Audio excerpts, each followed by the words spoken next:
이른 새벽, 청소일을 마치고 퇴근을 하던 한 여성. 버스를 기다리던 그녀 앞에 낯선 차가 다가섭니다. 무슨 일인지 스스로 차에 오르는 그녀. 그 모습을 건너편 CCTV로 확인할 수 있었는데요. 차에서 내린 남자와 잠시 대화를 나누더니 함께 차에 오릅니다. 차가 출발하는 모습을 마지막으로 그녀는 영영 사라졌는데요. 그리고 2주 뒤 그녀는 대전 금강변에서 싸늘한 시신으로 발견됐습니다. 그 모습은 참혹했습니다. 얼굴, 머리에 검은 봉다리가 씌워져 있어가지고요.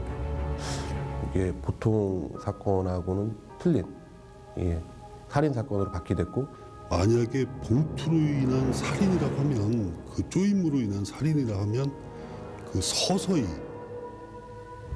아마 이렇게 사망에 이르렀다. 머리에 비닐봉지를 쓴 채 서서히 죽음에 이르게 된 녀석.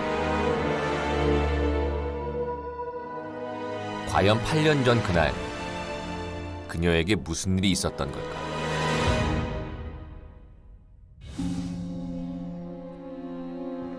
얼굴에 검은색 비닐봉지를 쓴 채 발견된 한 여성의 시신.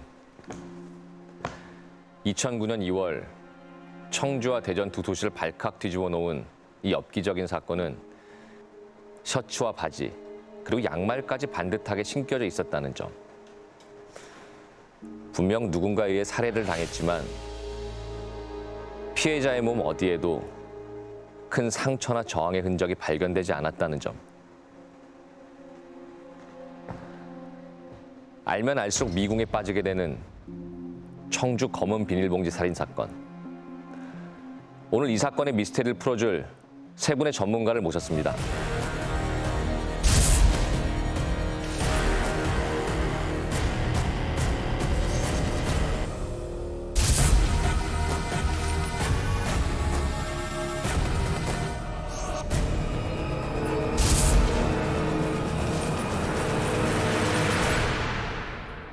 먼저 그녀가 사라진 8년 전 그날로 돌아가 보도록 하겠습니다. 설 연휴를 얼마 앞둔 1월의 어느 날. 그날도 어김없이 일을 하고 있던 그녀는 8개월간 지각 한 번 없었던 성실한 직원이었습니다. 대형마트 야간 청소부로 일하던 그녀는 동료들과 야식을 먹은 후 새벽 6시쯤 퇴근을 했는데요. 그 모습이 직원 출입구 CCTV에 녹화됐습니다. 야간에 이제 청소 부로 근무를 하고 새벽 5시에 일이 끝났고요. 6시 한 2분쯤에 이제 버스에서 빠져나와서 마트를 나선 뒤 몇 분 뒤면 올 첫 차를 타기 위해 버스 정류장으로 향합니다. 마트에서 정류장까지는 걸어서 7분. 가까운 거리였는데요. 매일 버스를 타던 정류장 건너편에 위치한 주정차 감시용 CCTV. 여기에서 그녀의 모습을 확인할 수 있었습니다. 평상시와 다름없이 횡단보도를 건너 버스 정류장을 향하는 피해자의 모습이 보이는데요. 그녀가 정류장에 도착하자 건너편에서 한 대의 차량이 등장합니다. 갓길에 잠시 정차를 한 뒤 약 3분간 가만히 서 있는 의문의 차량.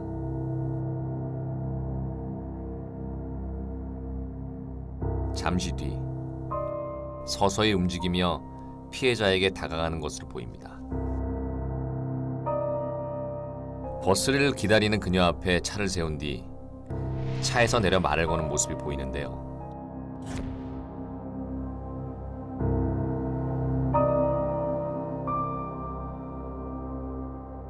대화를 마친 의문의 남성이 차에 타자 그녀도 함께 차에 오릅니다. 두 사람이 탄 차가 어딘가로 떠나고 곧 영상에서 사라지는데요. 그리고 1분 30초 뒤 매일 그녀가 타던 버스가 도착합니다. 그날 이후 감쪽같이 사라진 피해자.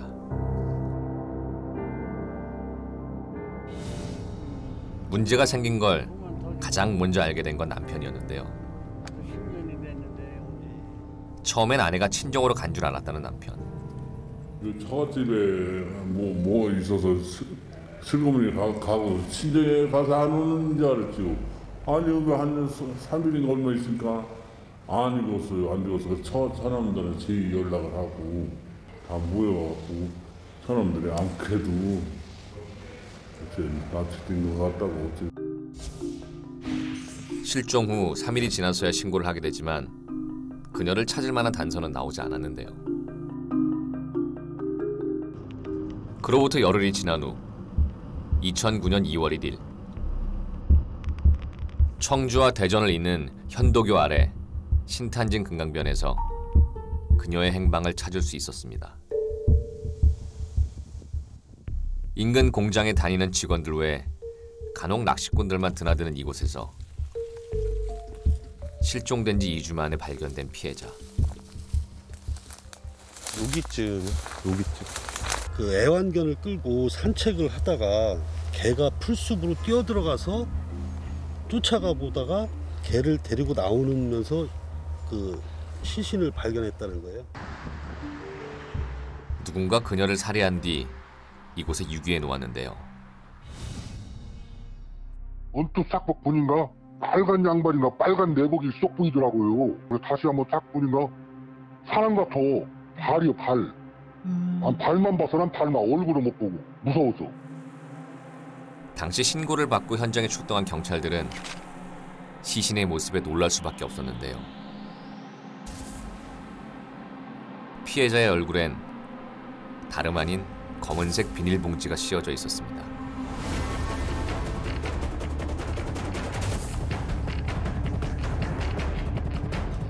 사망한 지 수일이 지나 보이는 시신.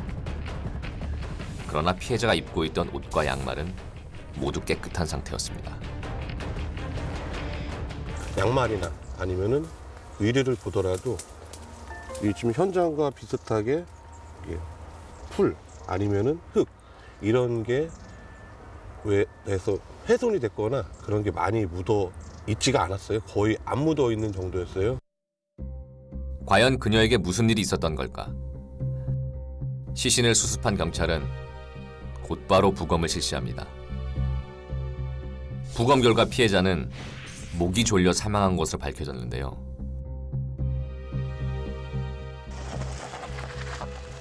피해자는 성폭행을 당한 것으로 추정되었고 시신에선 용의자의 것으로 보이는 DNA도 발견됐습니다.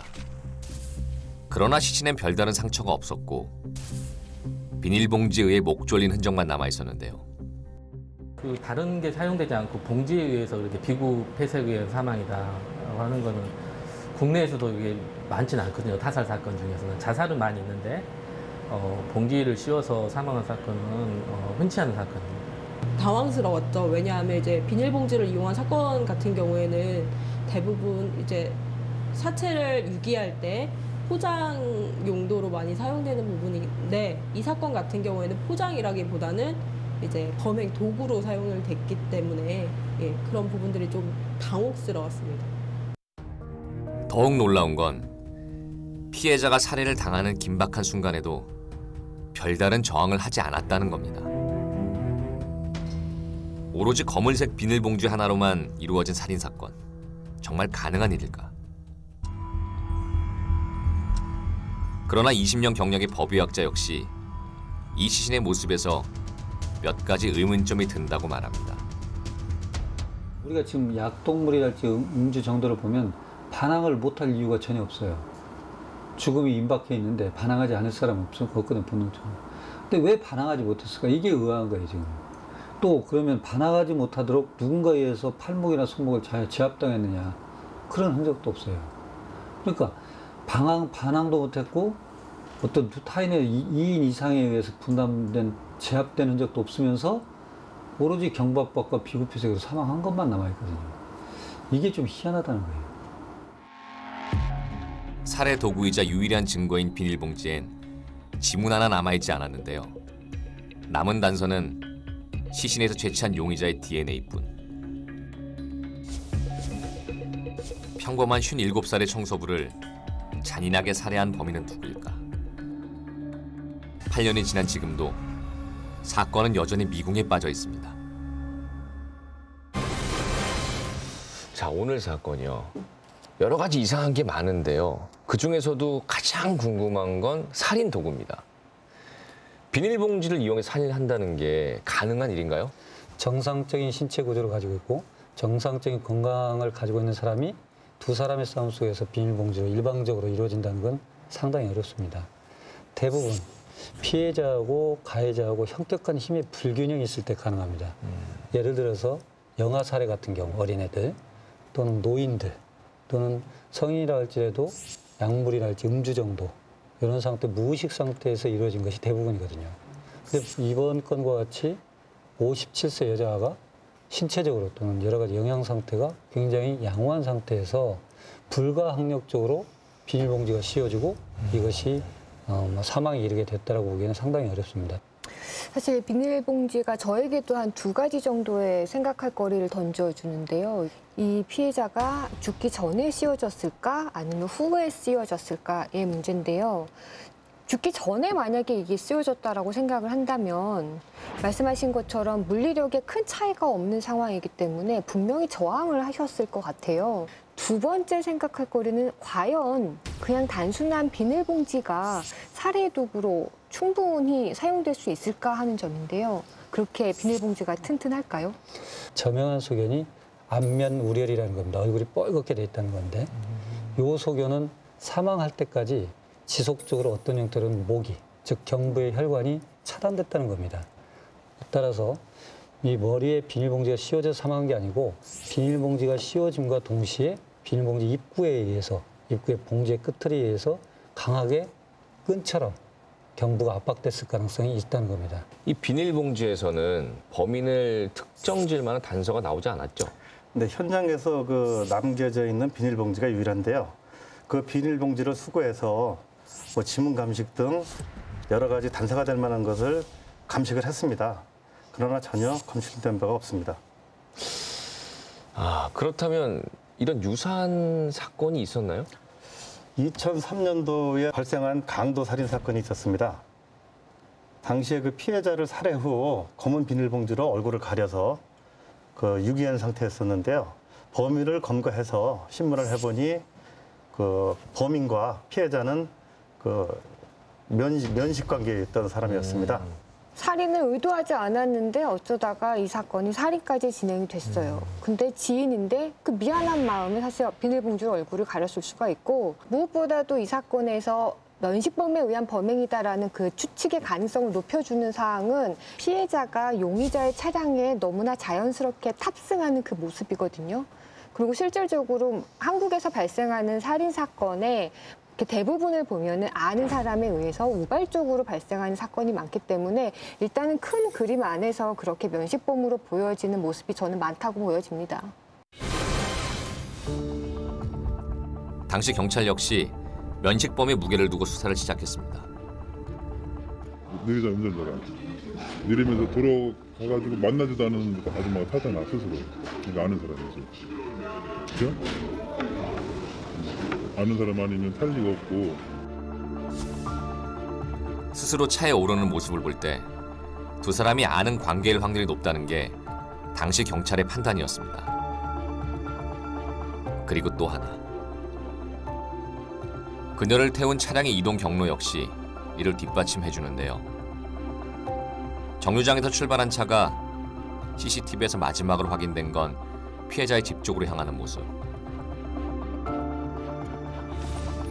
두 사람이 탄 차량은 17분 만에 피해자의 집 인근에 도착한 것으로 밝혀집니다.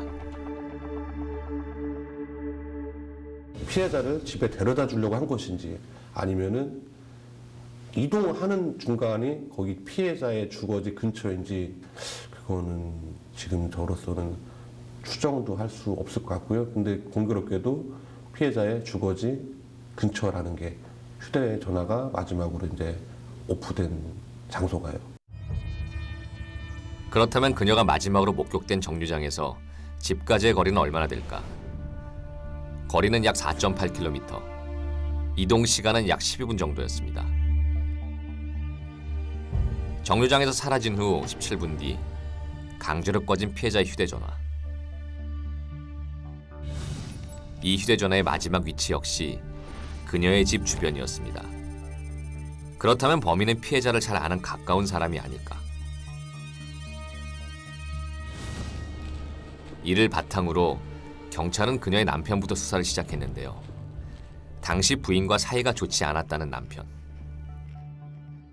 돈 문제에 빚을 지고 하니까 서로 싸우고 하니까 나가보면 너는 너대로 자고 난 너대로 자고 걸어서 월급도 나도 밥밖에 안 갖다 주고 술만 먹고 그랬어.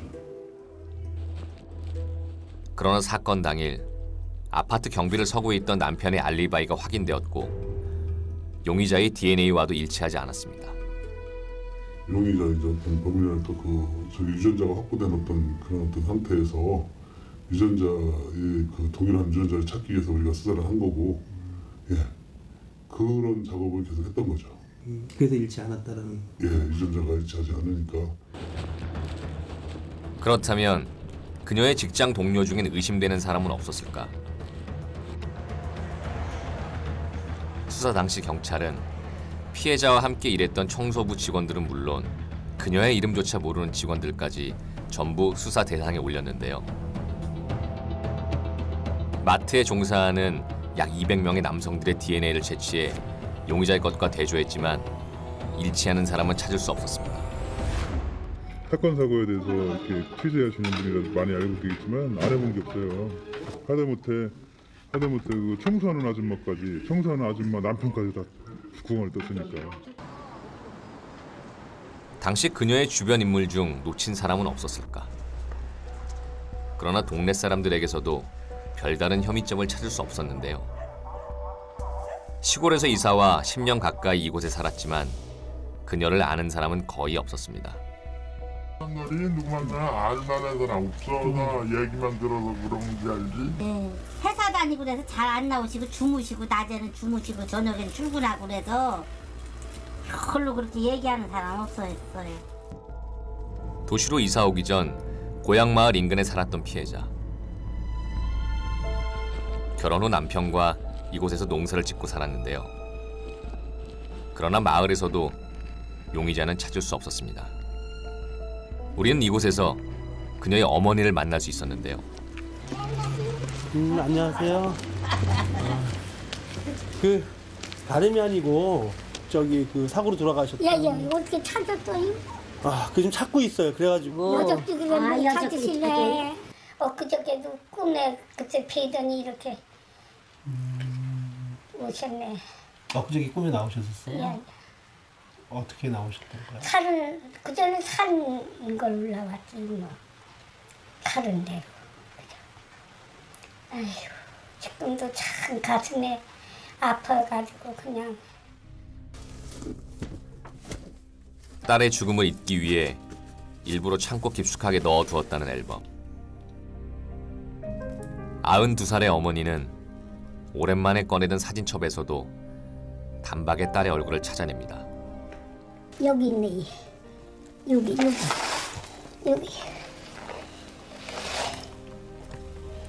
아휴. 오랜 시간이 지났지만 여전히 딸의 죽음이 믿기지 않는 어머니. 농사를 짓던 그녀는 몸이 아픈 두 아들의 뒷바라지를 위해 도시로 떠났는데요. 그러나 결국 두 아들은 먼저 세상을 떠나게 되었고 그녀는 오랜 시간 힘들어했다고 어머니는 전합니다. 평생 고생만 하던 딸을 누구보다 안타깝게 생각한 백발의 노모는 제작진에게 범인을 꼭 잡아달라고 말합니다. 아유, 어떻게든 좀 찾아주셔. 아주 그래가지고 아주 안 갚게 했으면 좋겠어. 그만큼 안 갚게 해야지. 아유, 생떡 같은 사람을 보세요. 사건 초기 그녀의 주변 인물로 집중된 수사는 별다른 성과를 거두지 못했습니다. 초기 수사팀은 유력한 단서인 CCTV 영상에 주목했는데요.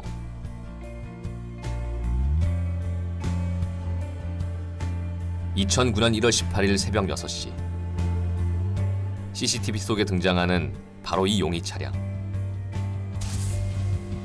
하지만 아쉽게도 당시에는 화질이 좋지 않아 차량 번호판과 용의자의 얼굴을 확인할 수 없었습니다. 적으로 뭐 50명, 60명 수사본부 차려서 일단은 그 차종이 뭔지 그 파악이 안 됐어요. 처음에는 여러 가지 이제 분분을 해서 각도 자동차 회사에도 동영상을 가지고 출장을 갔었고 뭐 국가수도 보냈었고. 당시 경찰은 용의 차량의 종류를 파악하기 위해 인터넷 카페와 동호회까지 수소문했습니다. 그런 노력 끝에 용의 차량을 트라제 XG로 추정할 수 있었는데요. 차량의 종류를 파악한 후 경찰은 피해자가 실종된 정류장에서 집 주변까지 총 9대의 CCTV를 수거해 조사했지만 용의 차량을 찾는 데는 실패합니다.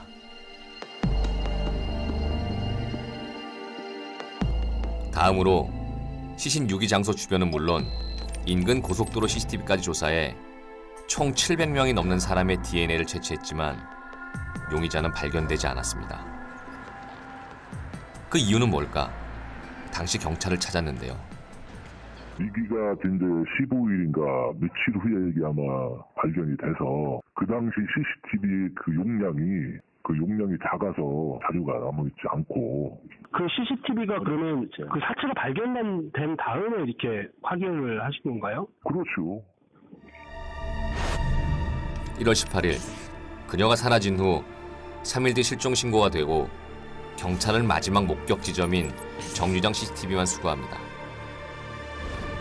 그리고 열흘 뒤 시신이 발견되자 실종부터 유기 지점까지의 CCTV를 수거했지만 보관 기간이 짧아 영상은 모두 지워진 상태였습니다.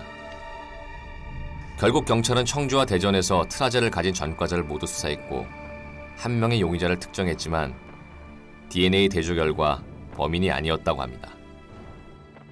유력한 용의자도 특정을 했었어요. 그래서 이제 그 용의자가 사는 원룸 근처에서 잠복도 며칠 하고 해서 이제 일단 시신에서 DNA가 확보가 된 상태라 그 용의자 DNA를 확보하는 게 우선이라고 이제 해서 이제 형사들이 잠복하면서 그 친구가 이제 뭐 내뱉는 그 가르침이라든가 담배꽁초 이런 것도 수거를 해서 대조를 했었는데 또 아니었고. 경찰은 성범죄 전과자를 대상으로 다른 지역까지 수사망을 넓혔지만 DNA는 모두 일치하지 않았는데요. 결국 경찰은 수사의 동력을 잃었고 사건은 다시 원점으로 돌아갔습니다. 여기가 두 칸이 지금 저희가 하고 있는 강연 피해자 살인 사건 수사 서류들입니다. 2,500여 페이지의 수사 기록과 함께 장기 미제로 남겨진 사건. 과연 범인은 어디에 있는 걸까? 그 700명에 가까운 사람들의 DNA를 채취했습니다. 하지만 사건은 다시 원점으로 돌아갔어요. 사실 수사 초기에 용의자가 특정되지 않으면 그 장기 사건으로 빠질 가능성이나 미궁으로 갈 가능성이 많습니다. 그렇다면 이 사건의 초동 수사에서 놓쳤던 부분들을 우리가 다시 한번 짚고 넘어가야 될 부분들은 없을까요? 이제 우리가 주목해야 될 건 이 차량의 3분이에요. 이 차량이 3분 동안 여기에 계속 서 있거든요. 그럼 3분 동안 무엇을 했을까 이걸 생각을 해봐야 되는데 면식범일 경우에는 이 어두운 곳에서 이 피해자를 발견을 하고 아는 사람인지 내가 목표로 한 사람인지 그 인상착의를 확인하는 3분이 될 것이고요. 비면식범일 경우에는 사실 범죄를 할 이제 준비, 마음의 준비를 하는 시간으로 3분을 보냈겠죠.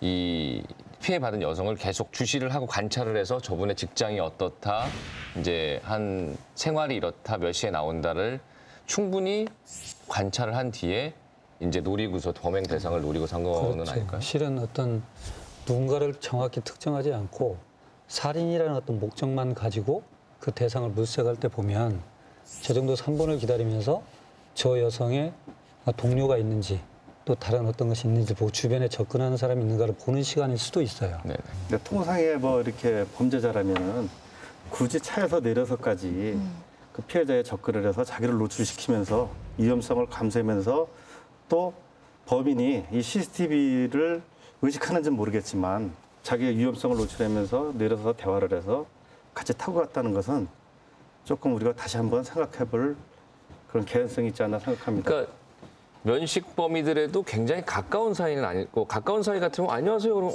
그래도 누구니 뭐 이렇게 이럴 텐데 그쵸. 내렸다라는 거는 서로 저는 누굽니다. 아 맞네요라고 더 인사를 할 설명할 수도 필요가 있고. 있는 네네. 거죠. 그래서 그렇죠. 저는 만약에 이게 비면식범이라 하더라도 완전히 모르는 사람이 아니라 그 설득하는 대화 내용에 아는 사람의 이름이 언급이 되지 그렇죠. 않았을까라는 생각이 많이 들어요. 그런 부분이 있어야만 될 것 같고 저는 이제 정확한 시간에 오는 버스가 불과 1분 뒤에 온다는 걸 알고 있기 때문에 말씀하신 대로 이 차량에 탑승하게 된 동기에는 분명한 어떤 전혀 낯선 것이 아니고 어떤 공통된 뭐가 있을 거라는 생각이 든다는 거죠. 이 사건은 피해자가 입고 있었던 그 코트나 그 핸드백, 목도리 등 그 소지품이 발견되지 않았습니다. 만약에 특정 장소에서 그 소지품이 발견되었다면은 범인의 동선을 추적하는데 큰 도움이 되었을 텐데 그 부분이 상당히 아쉽습니다. 네, 보시는 바와 같이 영상이 화질도 좋지 않고 또 범행 시간도 새벽대라서 유력한 단서는 찾을 수 없었습니다. 하지만 우리는 이 짧은 영상에서 사건 해결의 실마리를 찾을 수 있었습니다.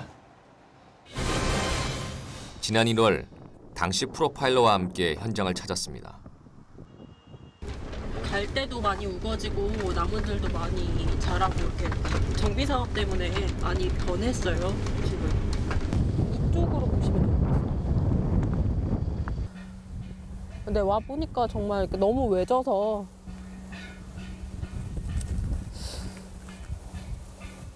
정말 아는 사람이 있지 않으면 못 찾겠구나라는 생각을 했었는데 되게 황량하지만 그 장소만은 굉장히 찾기 어려운 장소였었어요. 지금은 자전거 공원으로 조성된 신탄진 금강변. 그러나 당시만 해도 현재의 모습과는 전혀 다른 황량한 공터에 불과했는데요. 8년 전 이곳은 대낮에도 사람이 없고 동네 주민들조차 잘 찾지 않아 이 지역의 지리를 잘 아는 사람만이 찾아올 수 있는 장소였습니다. 과학수사대와 함께 당시 시신 유기 현장을 그대로 재현해봤습니다. 이런 식으로 모로 누워 계셨었어요. 좌측이 이제 밑으로 가고 우측이 위로 간 형태로. 왼쪽으로 엎드린 채 발견된 피해자.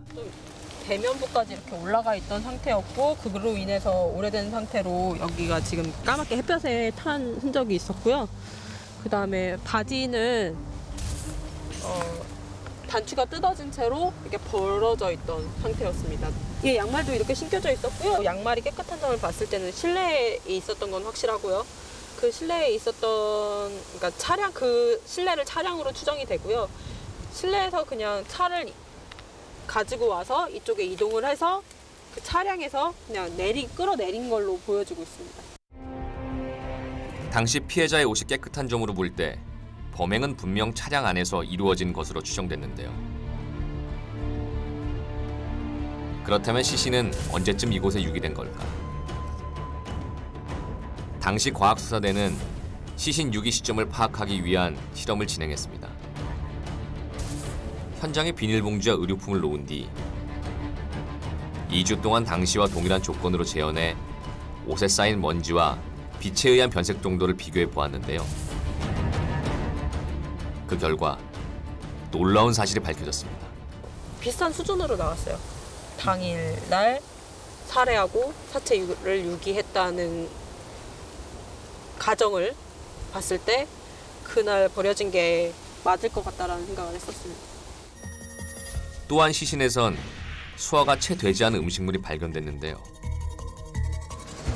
실종 당일 새벽 5시 동료들과 함께 김밥을 먹은 피해자. 위장에서 발견된 내용물 역시 김과 밥, 실종 전 섭취한 음식과 동일했습니다. 이게 2시간 정도면 죽상태여야 돼요. 근데 이분의 위장에서는 알약이 어느 정도 형태가 유지된 형태로 보여요. 그렇다면 이분이 마지막으로 실종된 시간에서 얼마 지나지 않아서 최소한 2시간을 넘기지 않은 마지막에서 그런 시각, 뭐 2시간에서 3시간까지 볼 수도 있겠지만 보통은 우리가 2시간을 잡으니까 그 정도쯤에 돌아가신 게 아닌가. 이동 거리로 유추해 볼 때 실종 장소에서 집까지는 12분, 또한 집에서 유기 장소까지 약 40분. 이동 거리만 1시간인데요. 실종 후 약 1시간 내에 살해됐다면 피해자는 차에 탄 후 얼마 지나지 않아 범행을 당한 것으로 추정됩니다. 결국 시간으로 볼 때 가장 유력한 용의자는 CCTV 속 차량 운전자입니다. 우리는 용의자를 추적할 단서를 찾기 위해 다시 CCTV 속 차량에 집중해 보기로 했습니다. 용의 차량으로 특정된 트라제 XG. 20년간 트라제를 담당했던 전문 정비업체를 찾았습니다. 전문 정비사와 10여 년간 트라제 동호회를 운영했던 회장에게 영상을 보여줬는데요. 이들이 가장 주목한 건 차량 옆면에 장착된 몰딩. 위치가 그 타이어 윗부분에서 딱 지나가는 위치거든요. 앞 타이어 위에서 이렇게 지나가는 위치가. 근데 이제 금방 보셨던 것 같이 이 트라제가 그 거의 이제 그 타이어 라인 위에서 시작해서 지나가요. 그러니까 이제 99년, 뭐 00년, 그다음에 뭐 01년, 02년 초반. 그리고 차문이 열릴 때 보이는 도어 등에도 주목했습니다. 해당 차량은 3단계로 등급이 나뉘는데 중급 이상의 차량에만 이 도어 등이 장착되어 있다는데요. 지금 여기 지금 보이는 부분이 이 부분. 네, 여기 지금 튀어나와 있는 부분이 헤드레스트가 있는 부분 같아요. 또한 차 뒷면 보조 브레이크 등 역시 중요한 단서라고 말합니다. 그 스포일러에서 불이 들어왔으면 아마 그 차체 끝에서 들어와야 되는데 지금 좀 떨어져서 불이 들어와요. 그러다 보니까 이제 그래서 그것도 유리창 안에 있는 걸로 봐서 아마 LPG지 않을까. 그 당시에도 저희가 정비를 해보면 20% 정도 되는데 10대 중에 2대뿐인데 LPG가. 트라제는 보조 브레이크 등 위치로 LPG와 디젤을 구분할 수 있는데요. CCTV 속 용의 차량의 보조 브레이크 등의 위치로 볼 때 LPG 차량과 유사하다는 겁니다. 또 다른 전문가를 통해서 이를 확인할 수 있었는데요. 그 역시 CCTV 속 차량이 LPG 차량과 가장 유사하다고 확인해 주었습니다.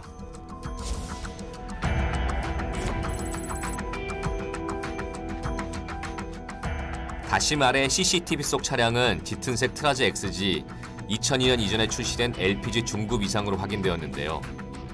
2002년 당시 트라제의 국내 판매량 중 LPG의 비율은 약 5.4%. 그 이전을 합쳐도 용의 차량 수는 크게 줄어듭니다. CCTV를 통해 확인된 용의 차량의 특징을 한 번 더 살펴보겠습니다. 짙은색 트라제 XG 중 1999년에서 2002년 사이에 출시되어 차량 옆에 일자 형태의 크롬 몰딩이 부착되어 있는데요. 차문 안쪽에 도우등이 있는 것으로 볼 때 중상위 등급의 옵션 차량입니다.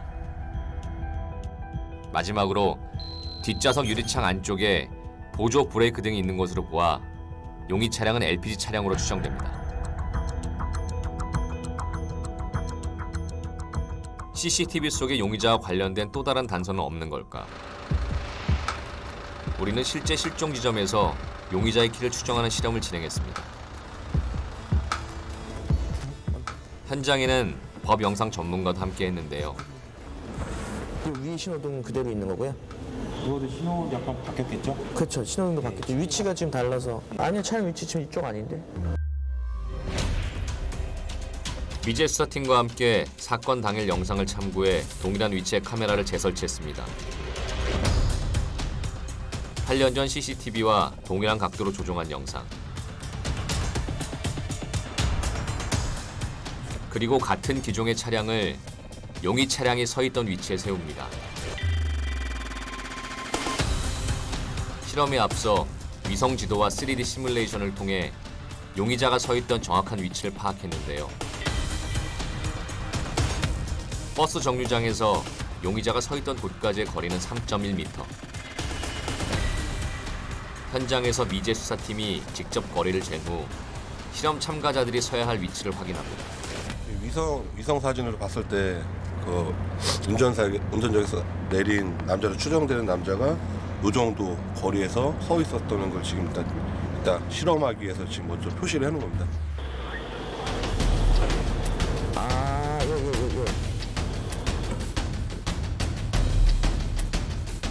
당시 CCTV 속 용의자의 위치에 150cm에서 180cm의 키를 가진 4명의 실험 참가자를 현장에 세웁니다. 그 다음 전문가가 사건 당시의 CCTV와 실험한 영상을 동일한 각도와 크기로 만들어 용의자의 키를 실험 참가자들의 키와 하나씩 비교해봤습니다. 과연 용의자의 키는 얼마나 될까?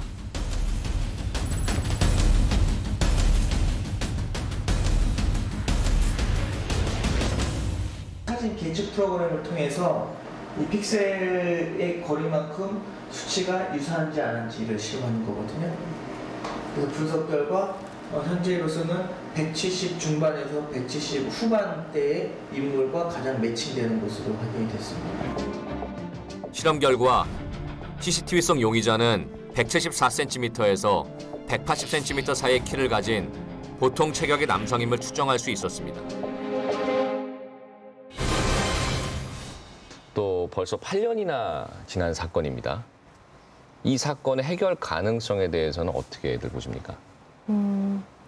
뭐 과학 수사는 당연하고 과학 수사는 계속 발전하고 있고요. 또 사회학적, 심리학적, 범죄학적 기반한 그 프로파일링 기법도 계속 발전하고 있기 때문에 충분히 그 해결 가능성이 있지 않을까라는 생각이 들고요. 그것보다 더 중요한 것은 사실 살인 범죄에 대한 공소시효가 폐지됐다는 점이죠. 그러니까 사실 다 좀 더 노력을 해주신다면 충분히 해결 가능성이 높아지지 않을까 싶어요, 저는. 예, 그 점에 대해서는 공감하고요. 이 사건은 중요한 증거물이 두 가지가 있습니다. 그 첫 번째는 DNA가 존재하고 두 번째는 그 CCTV 영상이 확보돼 있는데요. 지금 뭐 현재 기술로서는 CCTV 영상이 식별이 불가능해서 용의자가 특정되고 있지 않지만은 언젠가는 법과학의 발전으로 인해서 그 CCTV의 그 비밀이 밝혀질 것으로 저는 생각하고 있습니다.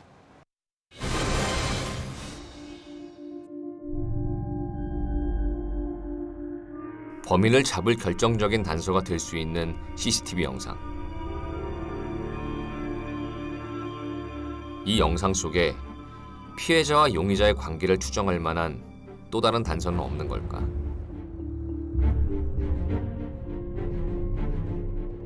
피해자가 버스 정류장에 도착하자 곧바로 좌회전 신호를 받고 건너온 용의 차량이 등장합니다. 차를 세운 뒤 시동을 켜놓은 채 3분간 피해자를 지켜보는 용의자. 과연 두 사람은 아는 사이일까? 아니면 범인은 이른 새벽 버스 정류장에 혼자 있는 여성을 무작위로 노리는 비면식범일까? 이 의문점을 풀 단서를 찾기 위해 우리는 또 다른 법 영상 전문가에게 분석을 의뢰했습니다. 용의자가 나타나기 전과 후 피해자가 버스 오는 방향을 볼 때와 용의자를 바라볼 때 화면 속 크기의 변화를 픽셀 단위로 따져봤습니다. 그 피해자가 이제 대각선으로 서 있게 됐을 때 가장 넓게 보일 거고요. 그리고 이제 피해자가 이 대각선과 다른 방향으로 했을 때 이 픽셀 수가 가장 작게 보이겠죠. 버스가 오는 방향을 볼 때 피해자의 면적은 약 11픽셀, 반면 용의자를 볼 땐 약 8픽셀이었습니다. 장면은 이제 용의 차량이 이제 피해자의 곁으로 이제 가까이 가고 있는 장면이 되겠고요. 피해자가 지금까지도 그 전에 보였던 그 대각선 방향으로 지금 계속 서 있는 상태가 되겠습니다.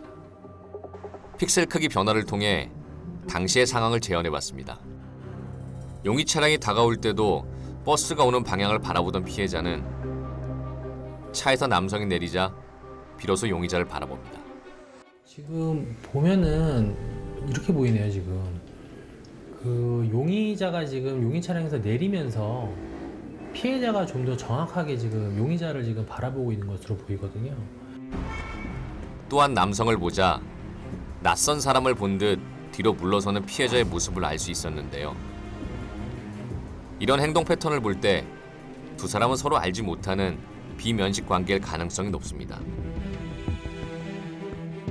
두 사람의 대화 시간은 매우 짧았지만 비면식범이라 하더라도 호의를 가장해 피해자를 차에 태울 수 있다고 전문가는 말합니다.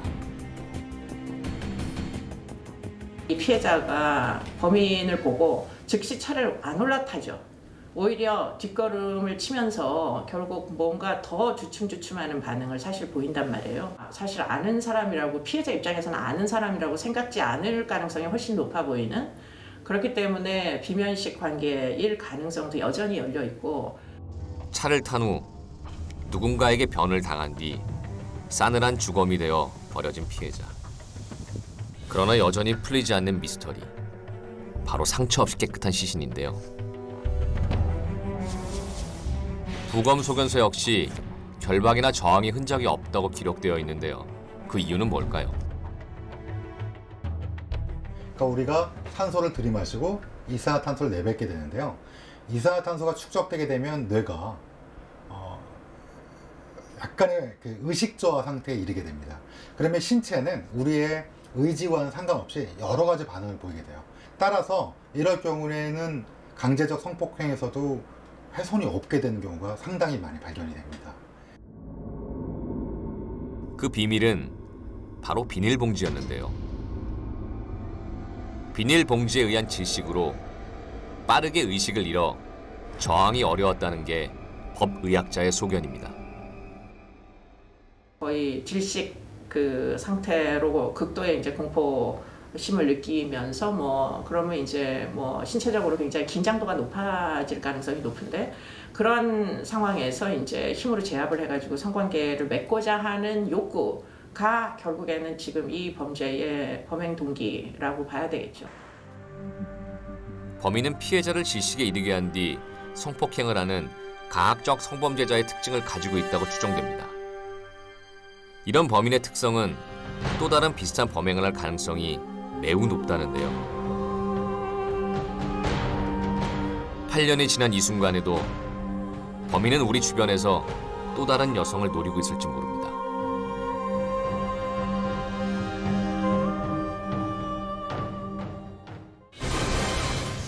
만약 그렇다면 이 사건을 통해서 범인의 수법이나 유형을 추론해 볼 수가 있을까요? 성폭행을 목적으로 했는데 사람을 질식시키고 죽였다라고 한다면 이건 매우 가학적인 사실 성폭행의 모습이거든요.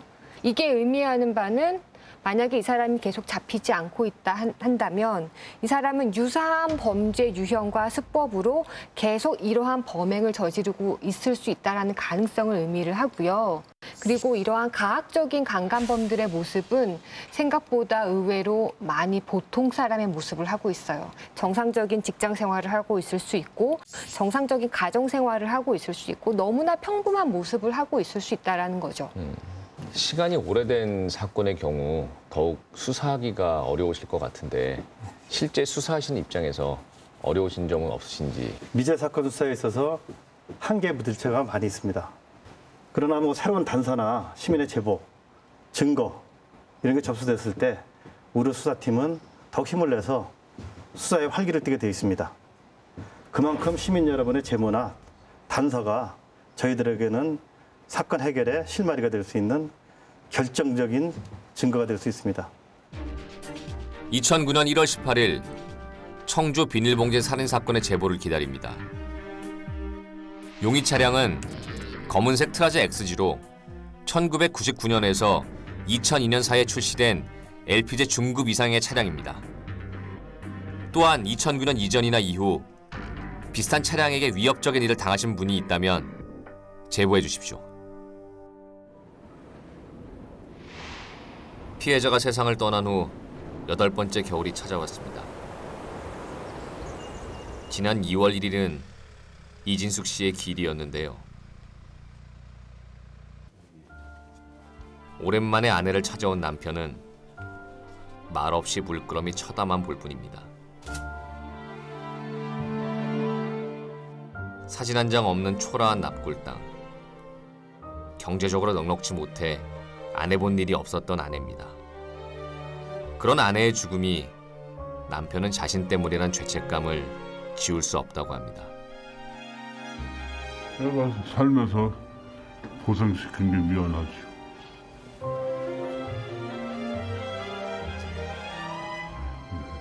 경제적으로 넉넉하게 해줬으면 안 죽을지도 모를 건데.